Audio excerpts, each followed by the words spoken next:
Olá, pessoal do nono ano, tudo bem? Professor Esquilassi. Então, estamos aqui para nosso vídeo, né? Sobre o último texto que eu enviei para vocês. Um texto que eu vou ler com calma, tranquilamente, falando sobre os átomos, né? A interação, a formação de moléculas, que a gente viu um pouquinho da história no vídeo passado. Então, eu vou agora falar um pouco mais detalhado para entender como é que a matéria é formada, tá? Lembrando que na natureza existe matéria e energia. Se não é energia, é matéria. Se não é matéria, é energia. É um desses dois. E a gente vai falar agora de como é que a gente sabe que é formado uma, uma matéria, né? De um objeto, de uma substância.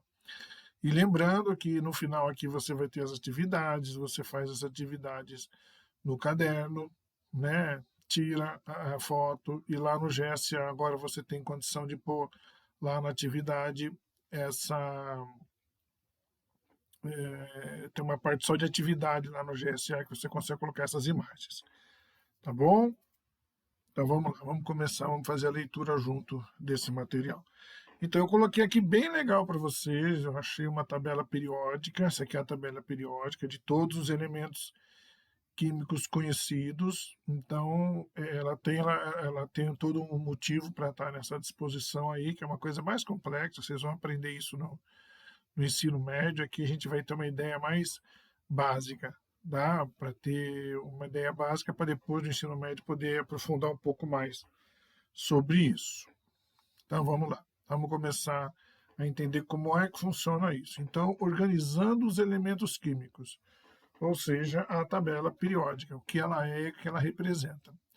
Então, o átomo, né, aí nós temos uma representação didática de como é o átomo, para poder entender. Então, átomos com o mesmo número de prótons se comportam de modo previsível e similar, quer dizer, parecido, né? E por isso são considerados um elemento químico. Então, nós temos aí representados átomos de hélio, eles sempre apresentam 2 prótons em seu núcleo. Os de oxigênio sempre apresentam 8. Então, lembrando como é um átomo, né, nós temos aqui no centro o núcleo, e lembrando que no núcleo nós temos os prótons, que estão em vermelho, e os nêutrons, que são verde. E em volta, nós temos, girando em volta, nós temos os elétrons, que estão sendo representados aí em azul. Então, essa é uma representação básica de como é o átomo de qualquer elemento químico. E só para vocês saberem, bom, depois eu vou mostrar, mas o oxigênio aí, ele tem 2 elétrons na camada da eletrosfera, uma camada da eletrosfera, e o oxigênio tem 2 camadas da eletrosfera. Ao todo dá 8, mas tem 2 na primeira e 6 na segunda. E nós vamos já entender daqui a pouco por quê. Então, só para ver se está gravando muito bem. Então, o número de prótons de um átomo, ele é designado como o número atômico. Ele é representado pela letra Z.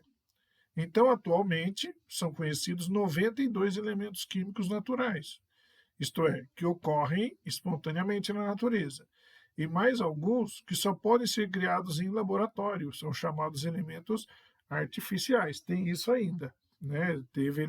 Teve átomo que foi criado em laboratório, tá? Elemento químico que foi criado em laboratório.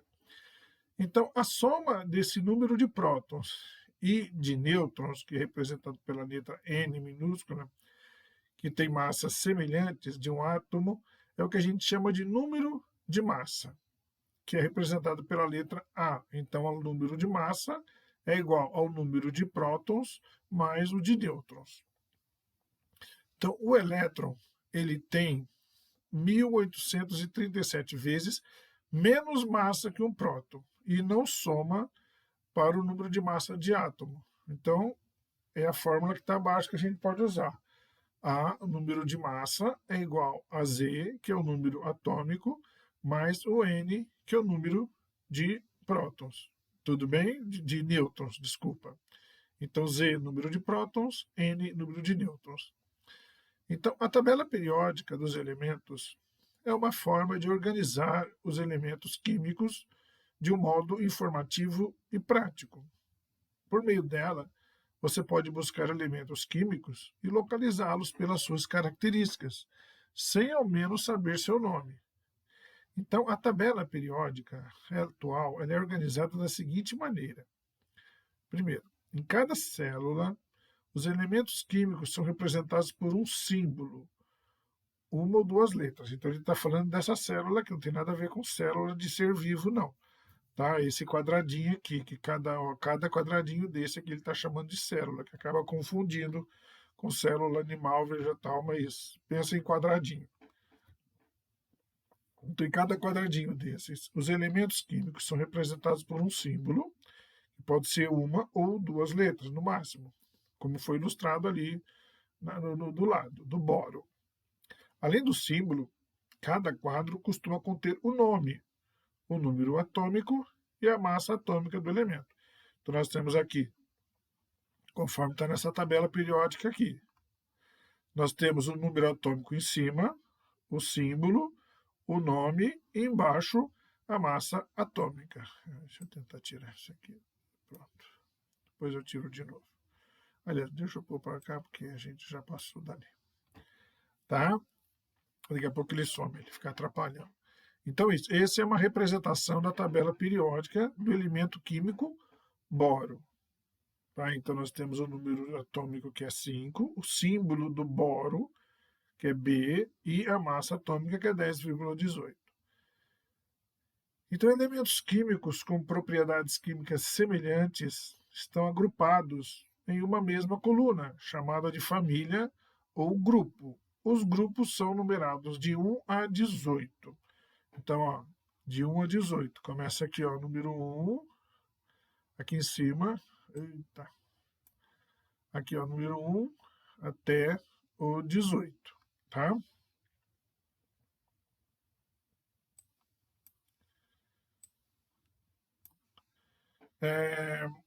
E os elementos, e existem 7 linhas horizontais que são chamadas de períodos ou séries. Tá aqui, ó, 7. 1, 2, 3, 4, 5, 6, 7. Esses aqui, ó, mas essas duas, esse aqui, esse 6 é daqui, de 57, 71, e esse 7 é daqui, porque não ia caber isso aqui dentro. Então, eles fizeram essa linha, essas duas linhas à parte, tá? Mas elas encaixam aqui dentro.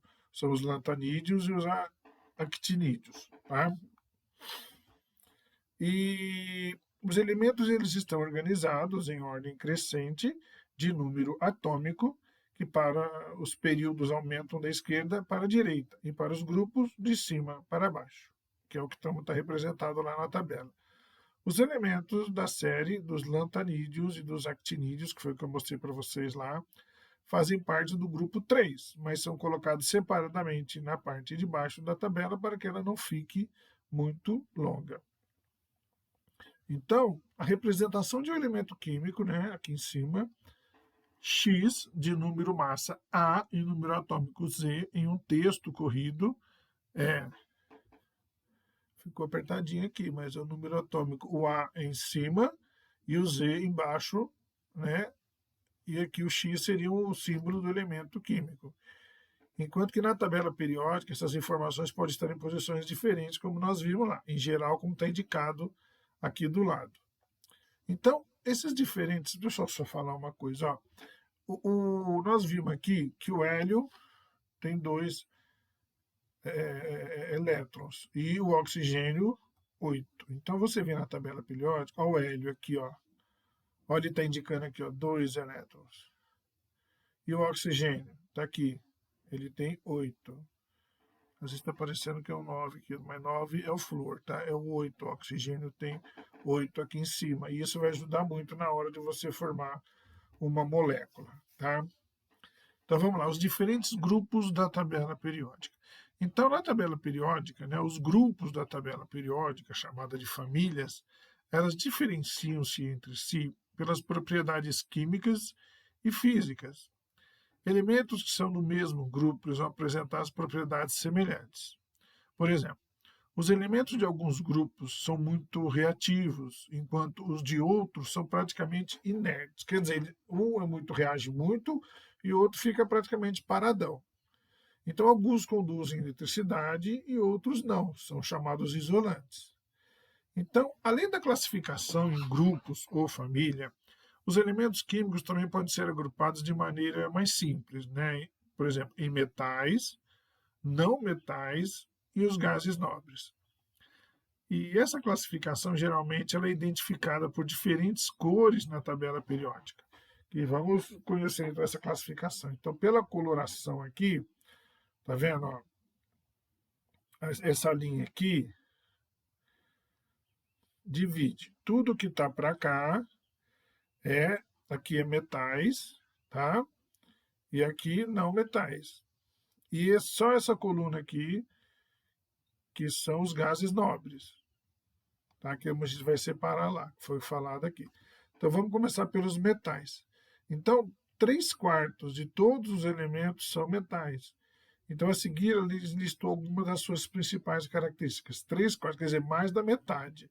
Então, tudo isso aqui são os metais, tá? Inclusive, aqui está falando, grupo 1 são metais, grupo 2 metais alcalino-ferrosos, grupo 3 a 12, né?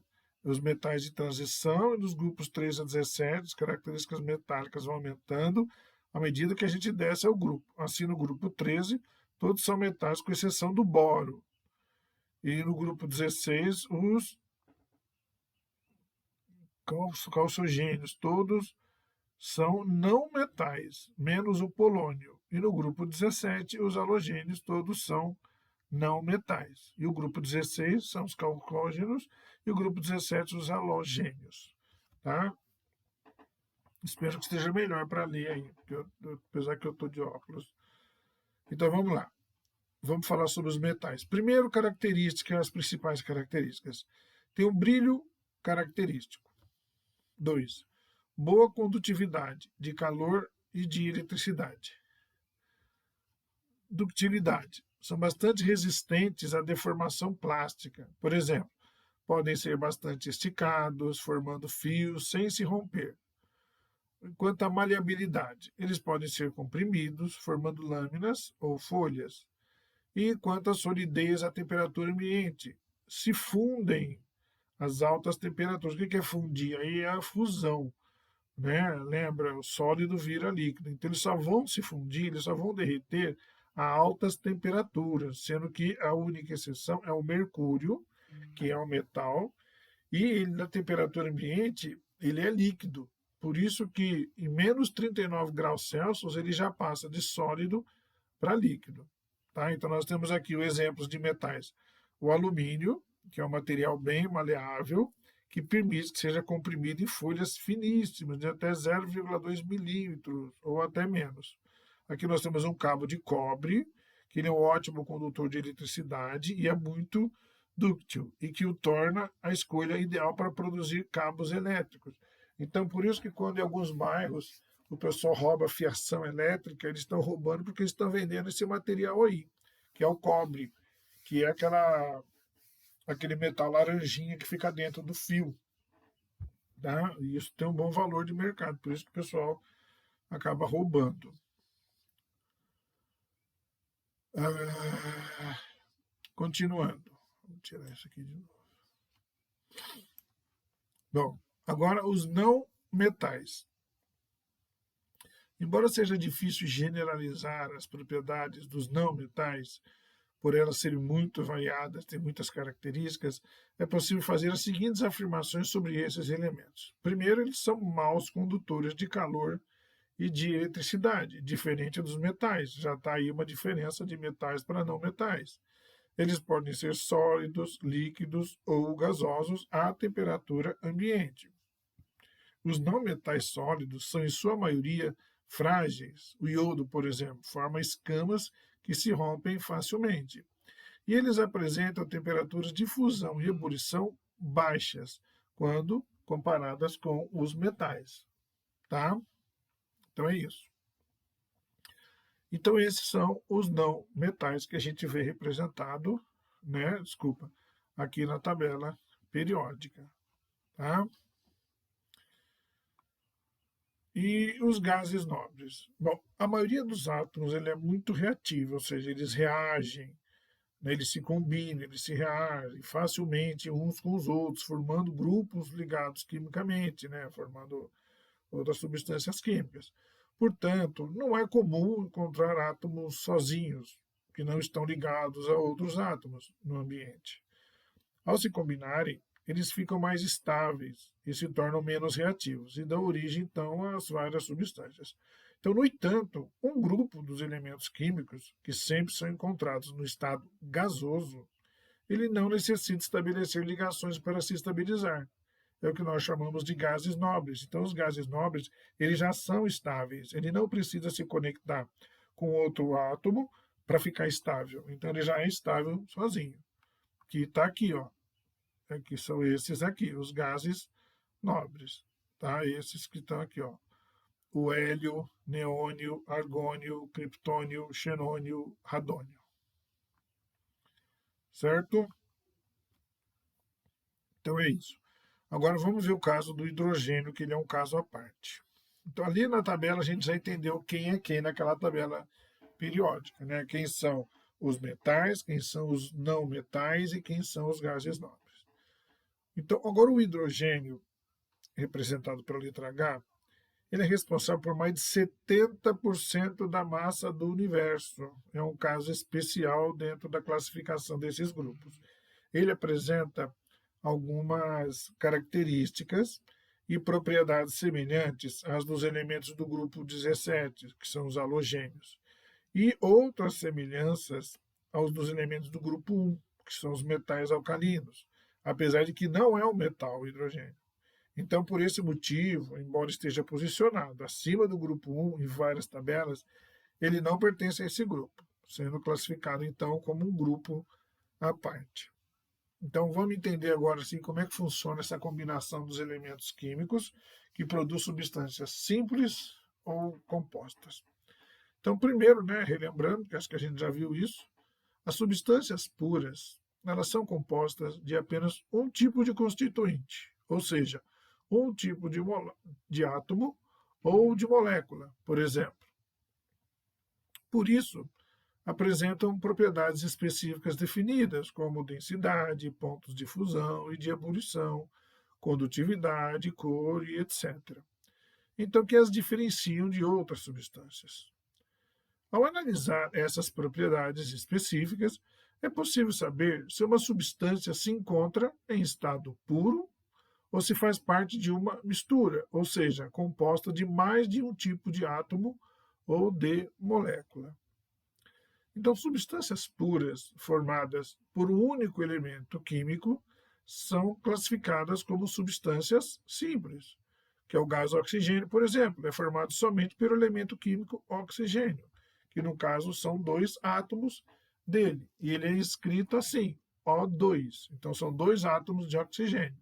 Então, uma coisa importante, o O é o nome do elemento, que é o oxigênio. Então, o elemento químico, um átomo de oxigênio. Quando eu tenho mais de um, no caso eu tenho dois, aí eu tenho o O2, aí já são dois átomos juntos. Aí dois átomos juntos formam uma molécula. E no caso é uma substância simples, porque eu só tenho oxigênio.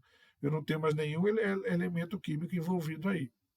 Então, nessa representação de O2, o número subscrito, quer dizer, subscrito sobre embaixo, que está escrito embaixo, ele indica quantos átomos do elemento à esquerda dele, né, estão presentes na molécula. Então, as substâncias metálicas, como o ouro, o ferro e a prata, também são exemplos de substância simples, porque só tem esses elementos. Então, está aqui o gás oxigênio, é uma molécula formada por dois átomos de oxigênio. Então, nessa representação que você tem do lado aí, há 4 moléculas do gás oxigênio.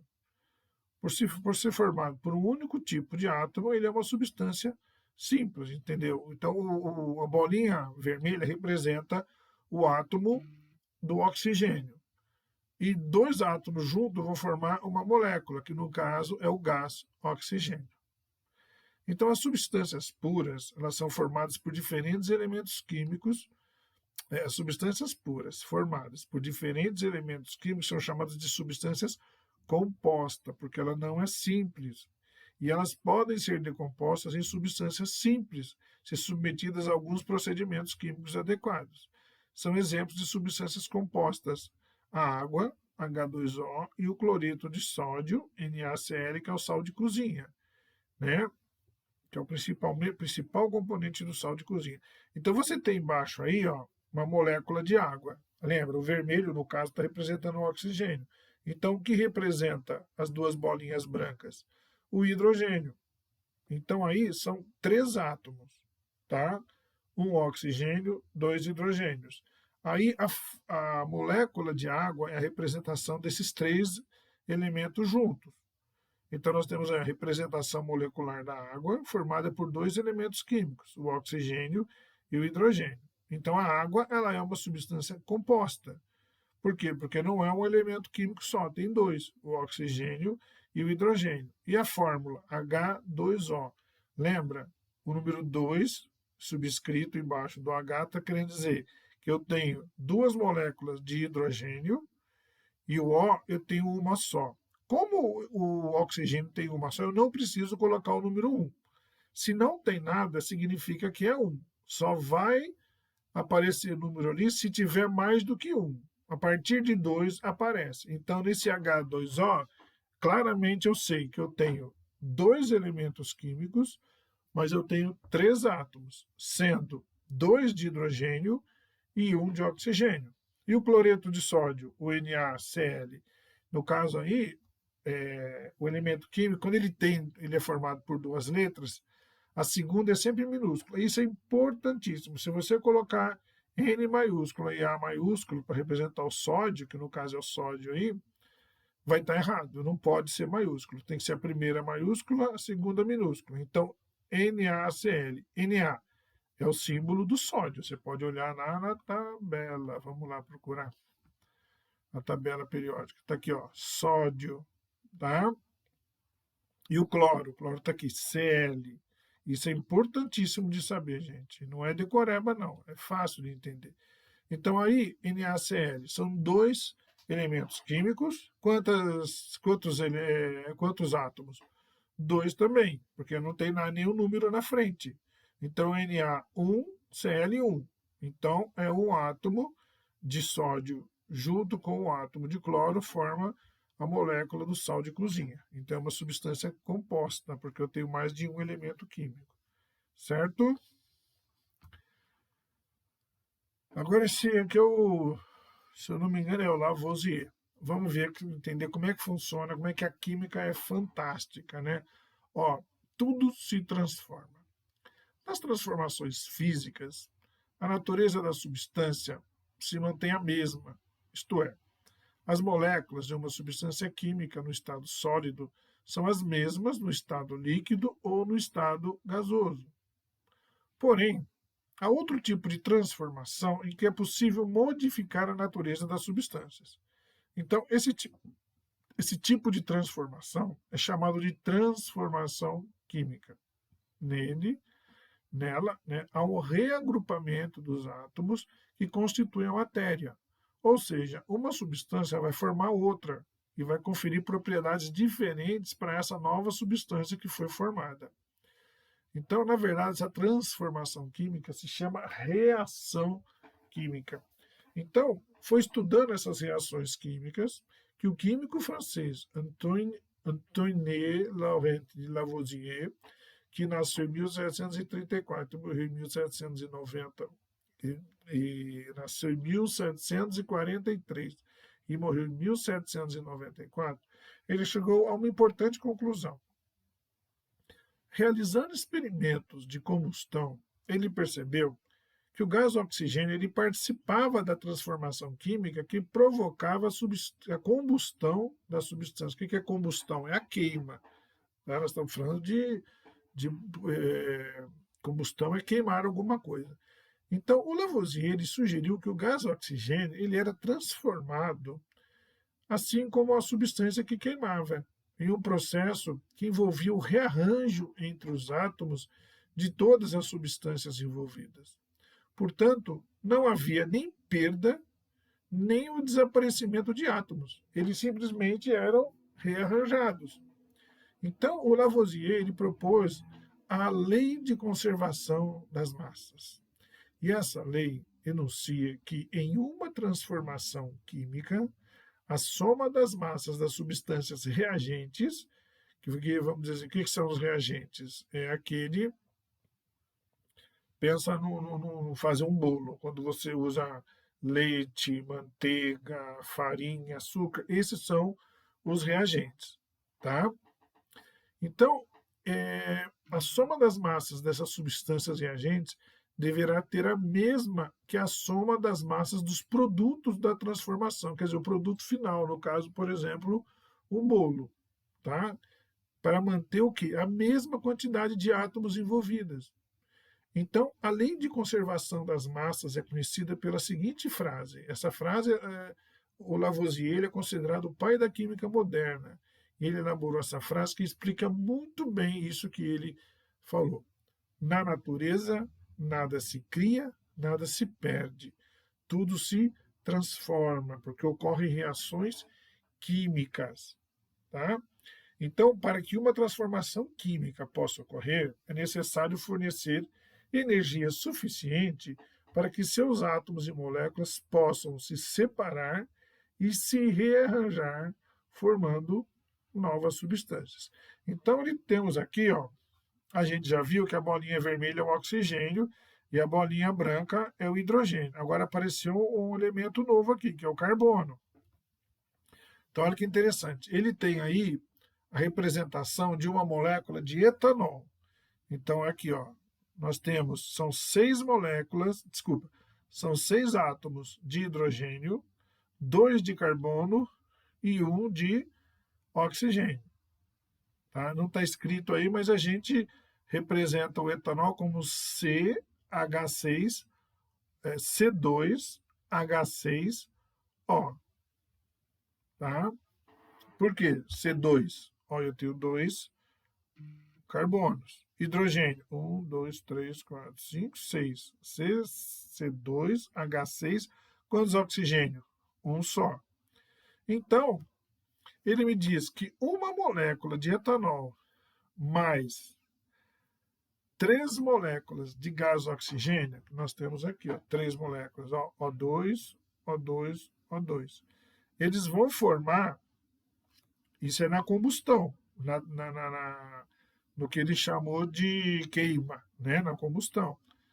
Nós vai formar o quê? Quando você queima o etanol, né, você fornece energia para o etanol e tem o gás oxigênio, o etanol pega fogo, vai sofrer a combustão e vai formar o quê? Vai formar o gás carbônico, que é CO2. Se é CO2, o próprio nome não é C, não tem nada na frente, não tem nenhum número, então vale 1. Então é 1 carbono, O2, 2 oxigênio. Está aqui, ó, 2 moléculas de gás carbônico, então CO2, tá? Mas vai formar o quê? 3 moléculas de água. O H2O, H2, 2 hidrogênios, O1. Então, ó, vermelho, O e os 2 hidrogênios. Então, é porque 3 moléculas de água, 1, 2, 3. Então, se você contar do lado de cá, isso aqui é um sinal de igual. O quanto que eu tenho de elementos químicos aqui, o quanto que eu tenho de átomos desse lado, tem que ser igual desse lado. Então, vamos ver quantos carbonos eu tenho do lado de cá. 2. Quantos que eu tenho do lado de cá? 2.